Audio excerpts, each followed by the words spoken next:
Well, good day, friends, and welcome to Wisdom on Wednesdays. I'm here at LCF in Vanderbilt Park with Pastor Friedel Kutsia, my good friend.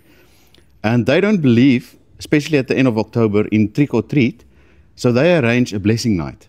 And I'm asking him, what is the wisdom in blessing? Saki, thank you for the opportunity. It's an honor to be on Wisdom for Wednesdays. As Scripture says in Proverbs 18, verse 21, life and death is in the power of the tongue. So we believe that our words shape the atmosphere around us. We believe that our words aren't just sounds, but that our words are seeds. Amen. And we plant seeds into our future when we speak. Awesome. So that is why we know that when we speak life, we align our words with God's promises and not just our problems. We know that the kingdom of darkness is always active. It's not just this time of the year, but we know that they are more active on this time.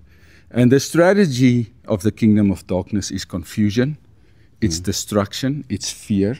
So as a faith community, we come together knowing their strategy. We come to pray, we proclaim a blessing, we proclaim peace over our businesses, over our families, over our community, and over South Africa.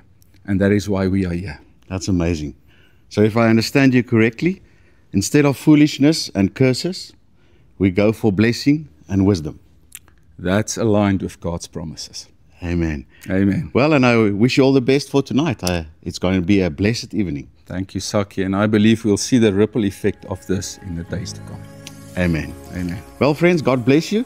And we see you next week on Wisdom on Wednesdays. Bye-bye. Bye.